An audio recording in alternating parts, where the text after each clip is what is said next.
آقا سلام، خیلی خوش آمدید. علیکم. خیلی خوشحالم از زیارتتون. سلامت باشید. همچنین. بسم الله الرحمن الرحیم. عرض سلام و ادب دارم خدمت بینندگان عزیز و ارجمند و خدمت حضرت. مخلص شما هستیم. مختصر مفید مثل همیشه. خب عرضم حضور شما که حالا خلاصه برنامه رو هم مردم دیدن، حتما خاطر شریفشون هست. موضوع کلی ما استقامت در آیات نورانی قرآن کریم هست. هفته گذشته آیات عمدتاً تمرکزمون روی 3 آیه 119 تا 121 سوره مبارکه توبه بود. کسانی که ایمان آوردند باید تقوا پیشه کنند تا همراه صادقین باشند و اهل استقامت باشند. این یه چکیده خیلی جمع و جور از این آیات بود که حالا توضیحات تکمیلی رو حاجات دادن و اون بخش پایانی نکاتی رو می‌خواستیم بفهمیم که فرصت نشد حالا در خدمتیم. بله، ما یه فرمایشاتی از رهبر حکیم انقلاب و این سکاندار در واقع توانمند کشتی انقلاب آماده کرده بودیم که جلسه قبل بخونیم، فرصت نشد. اگه اجازه بدید من اینا رو با همین شروع می‌کنم. یه مروری هم بشه مطالبی که هفته قبل گفتیم. ایشون فرمودن که ایستادگی سختی‌هایی هم دارد، نه اینکه کار آسانی است، لکن تسلیم شدن سختی‌های بیشتری دارد. این یه نکته که بدونیم، اگر به ایستیم سختی‌هایی باید تحمل بکنیم، اگر تسلیم بشیم هم سختی‌های خودش رو داره. این نیست که تسلیم شدیم دیگه کار تمامه. بله. منتها فرقش این است که شما در راه استقامت و مقاومت هر سختی که متحمل بشوید خدای متعال به شما اجر میدهد، در حالی که اگر تسلیم دشمن بشید سختی های شما هیچ اجری هم پیش خدای متعال ندارد، بلکه تن به ظلم دادن مجازات هم دارد. رنج بیگنج. رنج بیگنج، این خیلی مهمه. شما بدونید چه مقاومت کنید چه سازش کنید سختی هایی دارید. دشمن شما هیچ وقت نمیگذاره شما رشد بکنید. ما قبل از انقلاب سختی هایی داشتیم. فقر مردم، فلاکت مردم قبل از انقلاب خیلی خیلی بیشتر از وضعیت امروز بود. همینطوره. امروز هم سختی هایی داریم. تفاوت سختی های امروز با سختی های قبل از انقلاب در این نکته است: سختی هایی که قبل از انقلاب تحمل کردن مردم اجری نداره، اجر و پاداشی نداشته. بله. اما این سختی ها سختی در راه انقلاب، در راه دفاع از یک آرمان مقدسه. خیلی فرق میکنه. البته به شرط اینکه این نیت رو اون کسی که داره سختی میکشه واقعا داشته باشه. چون بعضی دارن سختی میکشن ممکنه خیلی این نکته مهم است. ببینید به خطاب به حضرت موسی گفتن که اوذینا من قبل ان تأتینا و من بعد ما جئتنا. قبل از که بیای یه جور اذیت میشدیم، فرعون ما رو اذیت میکرد. حالا که تو آمدی و ما رو راه انداختی که بریم به اصطلاح انقلاب بکنیم، سختی‌های دیگه ای داریم. جوابش اینه که بابا این سختی‌های در رکاب ولی با سختی‌های اصلا قبل از حضور در رکاب ولی قابل مقایسه نیست. بعد حضرت آقا به همین آیه‌ای که خوندم اشاره میکنه: ذالک بانهم لا یصیبهم ظمأ ولا نصب ولا مخمصة فی سبیل الله. هفته قبل همین آیه رو مطرح کردیم. فرمود هر سختی که شما تحمل بکنید یک عمل صالح است.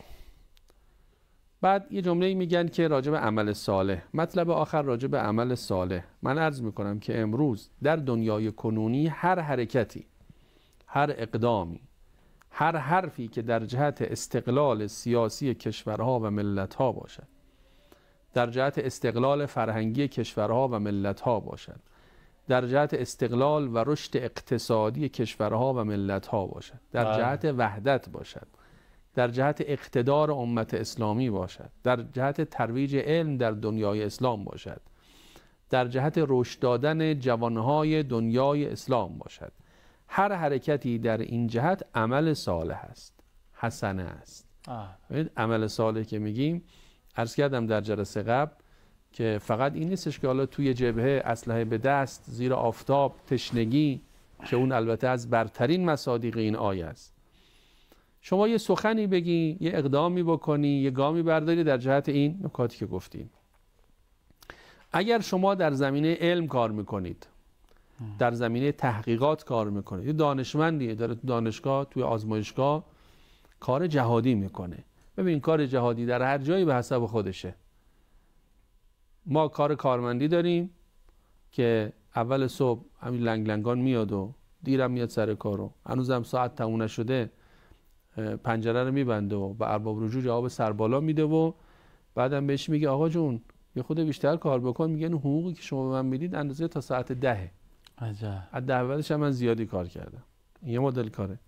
یه مدل دیگه این که میگه من با جان و دل اصلا من برای این حقوقی که میگیرم کار نمیکنم، که من دارم برای انقلاب کار میکنم، برای خدا دارم کار میکنم، برای امام زمان دارم کار میکنم، برای هدف مقدسی دارم کار میکنم. حقوق بود فبها، نبود بازم من کارامو میکنم. این میشه کار جهادی. تو آزمایشگاهه، تو دانشگاهه. میگه که در زمینه تحقیقات، در زمینه انرژی هسته‌ای کار میکنید، عمل صالح است. انرژی هسته‌ای نیاز ملت هاست. فردای این عالم همه ملت ها احتیاج به انرژی هسته‌ای دارن. انحصار طلبان غربی میخوان این را در اختیار خودشان قرار بگیرن و قطره قطره به ملت ها بدهن و در مقابل شرف ملت ها و استقلال ملت ها بایستن. این حالا اون فضای انرژی هسته‌ای بوده که آقا اون موقع خیلی تاکید داره میکنه. امروز هم البته مهمه. بعد میفرماید که هر حرکتی در جهت کمک به مردم، هر فعالیت مهم اقتصادی که انجام بگیره عمل صالح. کمک به مستضعفان، کمک به فقرا، عمل صالح. هر حرکتی در جهت تبلیغ حقایق، مقابله با موهومات که به تعبیر امروز میشه جهاد تبیین. بله. شخصی برای اینکه مردم رو امیدوار بکنه، واقعیات رو بازگو بکنه. آخه بعضیا یه جوری سیاه نمایی میکنن که مثل اینکه نظام ما و دولت ما در طول این سالها با این همه زحمتی که کشیدن هیچ اقدامی انجام نداد، در حالی که اگر منصف باشیم، واقعیت ها رو ببینیم، امروز ما با 50 سال قبل و 100 سال قبل فرسنگ ها فاصله داریم، فاصله نجومی داریم. با اول انقلاب ما فاصلمون خیلی خیلی زیاد شده. من حالا بخوام اعداد و ارقام بگم اینجا یه مقدار شاید از رسالت برنامه دور بشیم، ولی یکی دو تا عدد و رقم من بگم. ببینید ما اول انقلاب میزان صادرات غیر نفتیمون 500 میلیون دلار بوده، یعنی نیم میلیارد دلار. بله. در سال گذشته صادرات غیر نفتی ما به 53 میلیارد و 200 میلیون دلار رسید. عجب. یعنی 106 برابر. ببینید ایران صادرات غیر نفتیش، حالا نفت رو بذارید کنار، 106 برابر شده. 106 برابر نسبت به اول انقلاب. ببینید چقدر رشد و توسعه اتفاق افتاده. رشد اقتصادی ما در سال گذشته بر اساس آمارهای بانک جهانی، آمارهای بین المللی، بالای 4%، نزدیک 4.5%، 4.6% بوده. اتفاق بزرگه. و سایر حالا اتفاقاتی که در کشور رخ داده. نرخ بیکاری الان در کشور ما امروز پایین ترین نرخ در 20 سال گذشته است. خب این همه کار شده، این همه اشتغال ایجاد شده، این همه اصلا یه جورایی آدم چرخ اقتصاد به گردش در اومده. اینا گفتن اینها جهاد. موضوع جدید رو منقول کنیم به بعد از فاصله که اجازه میدین. موضوع جدید این برنامه رو ان شاءالله فاصله بگیریم، از دوستانمون برگردیم و بشنویم از استاد و استفاده بکنیم. بفرمایید. اللهم صل علی محمد و آل محمد و عجل فرجهم. آیه 30 سوره مبارکه فصلت رو با هم دیگه زمزمه کردیم که از آیات معروف قرآن کریم هست درباره استقامت. تبیینش بشمار. بله. ان الذين قالوا ربنا الله ثم استقاموا تتنزل عليهم الملائکه الا تخافوا ولا تحزنوا. کسانی که استقامت می‌ورزند اینها خدای متعال بهشون بشارت میدهد، بشارت نزول ملائکه رو، ملائکه بر اینها نازل میشن و پیام‌آور امنیت هستند. بله. یعنی استقامت، خلاصه این آیه، من بخوام این آیه رو در 2 کلمه خلاصه بکنم، میگم استقامت موجب امنیت است. استقامت بورزی امنیت پیدا میکنی. مقاومت که بالا رفت امنیت ایجاد میشه. بدن انسان هم همینطوره. ببینید اصلا واکسن کارش چیه؟ واکسن کارش اینه که بدن رو در برابر ویروس ها مقاوم میکنه. چجوری مقاوم میکنه؟ یه ویروس ضعیف میفرسته تو بدن در برابر این ویروس عکس العمل نشون میده و پاتن مناسب رو ترشح میکنه. یه عرض کنم که حالت مسئولیتی در برابر این بیماری ایجاد میشه. بعد این ویروس اگر خیلی قوی ترش هم تو بدن بیاد، دیگه بدن مقاومه. پس مقاومت هرچی بیشتر میشه امنیت بیشتر میشه. مقاومت درباره سختی هم همینه. مقاومت در دشمن هم همینه. شما مقاومت بکنی قدرت ایستادگیت میره بالا. قدرت ایستادگی که رفت بالا امنیت بیشتر میشه. اونی که امنیت رو تهدید میکنه ضعف و سستی درونیه. این ضعف و سستی درونی هرچی بیشتر باشه ناامنی بیشتر میشه. مخصوصا دشمن اگه بفهمه شما از درون دچار ضعفید با یه حمله کار رو تمام میکنه. اگه شما از درون تقویت کنید خودتون رو، قالوا ربنا الله، به ربوبیت الهی توجه بکنی و استقامت بورزی، این قدرت درونی امنیت میده. و لذا شما میبینید امریکا و رژیم صهیونیستی و انگلیس و همه همپیاله هاشون از پس یمن نمیتونن بر بیان. هیچ کاری نمیتونن بکنن. اما متاسفانه بعضی از به ظاهر مسلمون ها، کشورهای به ظاهر اسلامی، اینا اومدن خنجر از پشت به گردن و کمر فلسطینی ها فرو کردن. جواب بدن. یمنی ها اون طرف ایستادن گفتن هر کشتی به مقصد اسرائیل بیاد ما میزنیم، چون اسرائیل داره ظلم میکنه. اسرائیل دید راهی نداره، نمیتونه کالا رو برسونه، مایحتاج ضروریش رو نمیتونه برسونه. عربستان و امارات اومدن گفتن آقا ما کمکت میکنیم، از مسیر زمینی نگران نباش. چرا این کارو میکنن؟ چون از درون پوسیدن، چون ربنا الله نگفتن. ببینید در عربستان قرآن زیاد خونده میشه، طواف انجام میشه، ولی اینا همش یک ظاهره، یک پوسته است. از ربنا الله خبری نیست. اونها الله را رب خودشون نمیدونند.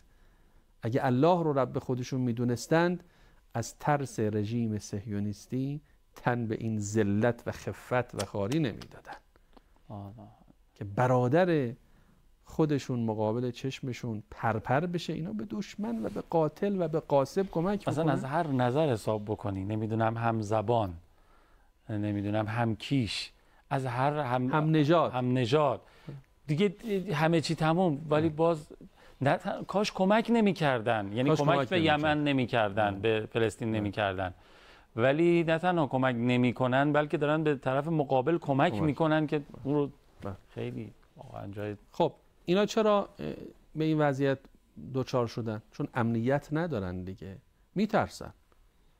چرا امنیت ندارن؟ چون ربنا الله نگفتن، مقاومت در درون اونها شکل نگرفته، دشمنم نقطه ضعف اینا رو پیدا کرده، با یه تهدید کوچولو اینا رو رام میکنه و همراه خودش میکنه. اما یمنی ها ربنا الله گفتن، ربنا الله محکم ایستادن، میگن ما خدای ما امریکا نیست، اسرائیل نیست، نون ما دست امریکا و اسرائیل نیست، عزت ما، قدرت ما دست امریکا و اسرائیل نیست.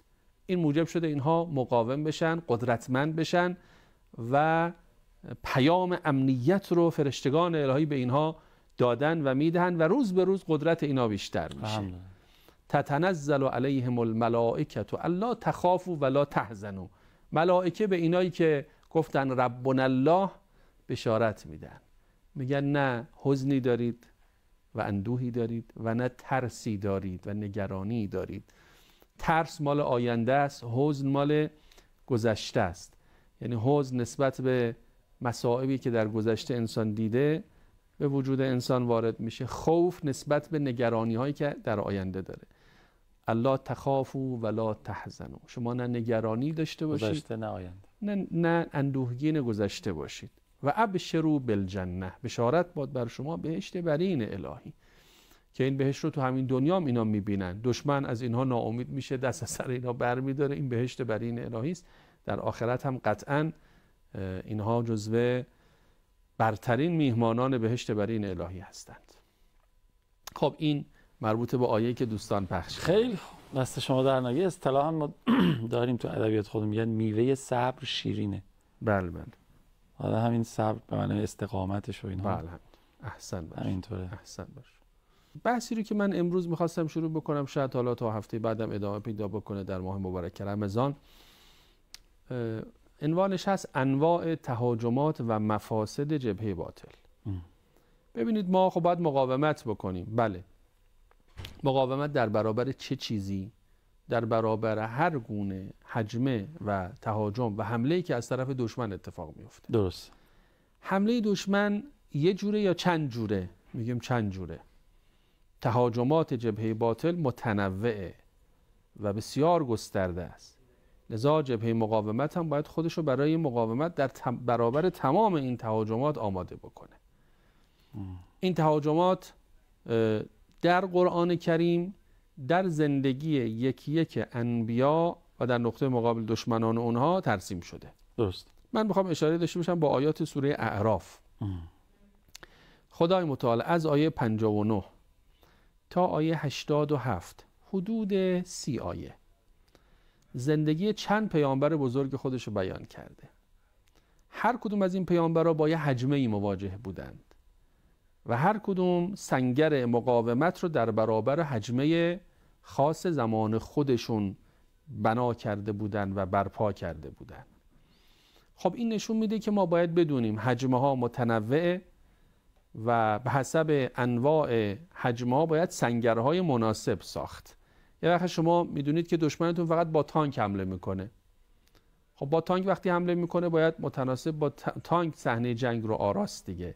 یه وقت هست میدونید علاوه بر تانک پهبادم داره، هواپیماهای بمب افکن هم داره. یه وقت هست میدونید که موشک زمین به زمین هم داره. خب خیلی اینجا جنگ متنوع میشه.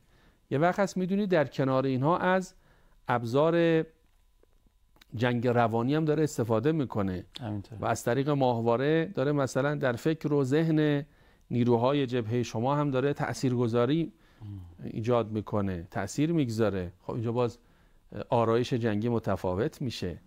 ما باید ببینیم دقیقاً دشمنمون از کدام جبهه داره حمله میکنه، ما هم در همون جبهه و متناسب با حجمه دشمن خودمون رو آماده بکنیم. مقوله دشمن شناسی. دشمن شناسی، باریکالله، احسن.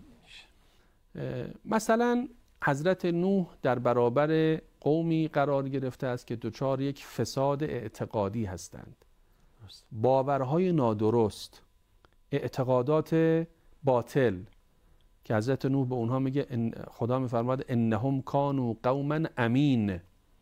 قوم نوح کسانی بودن که کور بودن.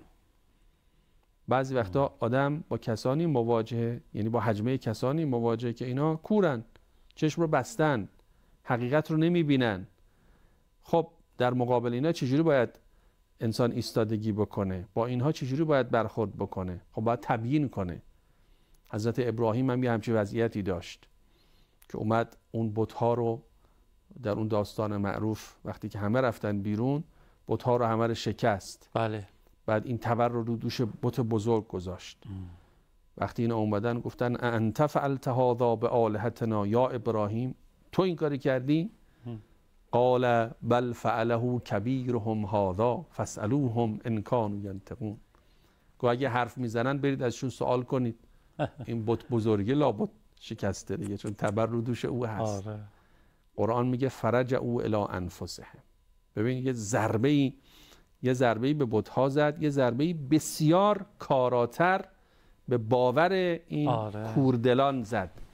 قرآن میگه فرجعوا الی انفسهم. اصلا یه دفعه‌ای دوچار یک شوکی شدن، رفتن فکر کردن در درون خودشون، فقالوا انکم انتم الظالمون. خودشون به خودشون گفتن ما عجب آدمای ظالمی هستیم. آخه یه بت رو داریم میپرستیم که کاری ازش بر نمیاد. بعد میگه ثم نکسوا علی رؤوسهم. با اینکه اینو فهمیدن ولی پا گذاشتن روی باور خودشون. ای بابا. وجود خودشون رو وارونه کردند. لقد علمت ما هؤلاء ینطقون. تو که میدونی اینا حرف نمیزنن. هیچ حرفی به موزه برو اینا سوال کن. قال افتعبدون من دون الله ما لا ينفعكم شيئا ولا يضركم اف لكم ولما تعبدون من دون الله. شما چیزایی رو میپرستید که هیچ خاصیتی نداره. ای وای بر شما و بر این خدایان شما. شما نادان هستید، شما بی عقلید. افلا تعقلون. بعدم البته خب تهدیدش کردن، قالوا حرقوه، دن آتیش بزنید اینو، به خدایان ما داره توهین میکنه. ببینید اینجا صحنه جنگ صحنه عجیبیه. دشمنی که کوردل است، چشم خودش رو بر حقایق بسته و به شما هجوم آورده و شما باید مقاومت بکنی، نباید بشکنی، نباید همراهی بکنی با این دشمن کوردل. ممکنه امروز فضای رسانه‌ای به گونه‌ای باشد که میخواد واقعیات رو دگرگون بکنه. من که واقعیات رو دارم میبینم، من که حقایق دارم میبینم. اینجا حضرت ابراهیم درس ایستادگی در برابر قلب واقعیات رو به ما میدهد، در برابر کسانی که کوردلن، حقایق رو نمیبینن و پا روی باورهای مسلم خودشون دارن میگذارن. قوم ثمود کسانی بودند که دچار فساد سیاسی بودند. زورگویی، تکبر، به زیردستان ظلم کردن، یک فرقه متکبر مستکبر درست کرده بودند که قرآن میگه قال الملأ الذین استکبروا من قومه. این استکبار خودش یه حجمه است و یه مدل دشمنه که با استکبار خودش، با تفوق خودش و با به زیر دست گرفتن دیگران میخواد به اونها ظلم بکنه. خب اینجا مقاومت در برابر این جریان زورگوی سیاسی سبک و سیاق خودش رو میطلبه. قوم لوط گرفتار فساد اخلاقی بودند، مبتلای به شهوات عرض کنم که حیوانی بودند. ازدواج رو که خدای متعال در سنت خلقت قرار داده کنار گذاشته بودند، مبتلای به انحرافات جنسی شده بودند. قوم شعیب گران فروشی می‌کردند، اینا فساد اقتصادی داشتند و در عرصه اقتصاد دیگران رو فریب میدادند، کلاه سر دیگران میذاشتند، کم فروشی داشتند. قرآن میگه ولا تنقصوا المکیال والمیزان. خب هر کدوم از اینها یه نحوه مواجهه میخواد و پیامبران الهی در هر موردی متناسب با خودش که حالا ما بخوایم الان وارد بشیم وقت برنامه اجازه نمیده. من میخواستم فقط در این برنامه اشاره داشته باشم به تنوع هجوم دشمن و اینکه گاهی این جنگ ترکیبی میشه، از همه انواع اقسامش هست. در اقتصاد داره فساد رو به جامعه تزریق میکنه، در فرهنگ داره فساد خودش رو با شبیخون به جامعه وارد میکنه، در نظام سیاسی از ابزارهای مختلف نظامی داره بهره میبره و نظام سلطه در جامعه داده، ابزار رسانه رو به دست گرفته. یک جنگ ترکیبی تمام عیار. من فکر میکنم امروز دشمن ما تمام آنچه که دشمنان هر کدوم جدا جدا داشتن یه جا داره. خیلی ممنونم. سلامت. استفاده که مثل همیشه اوامری نداریم، محبت دارید. ممنونم از لطفتون. خیلی ممنونم که تا پایان برنامه خودتون رو تماشا کردید. در آستانه ماه مبارک رمضانیم. توی این یکی دو شب باقی مانده برای همدیگه دعا بکنیم که خیلی خیلی دست پر وارد ماه مبارک رمضان بشیم، یعنی که پاک شده با لباس پاک و مطهر و همچین زلال و آماده دریافت رحمت خدای مهربونمون. برای همدیگه دعا کنیم، نفس بزنیم که انشاءالله توی این مهمانی جز مهمونای خوب خدا باشیم. التماس دعا. یا حق. خداحافظ.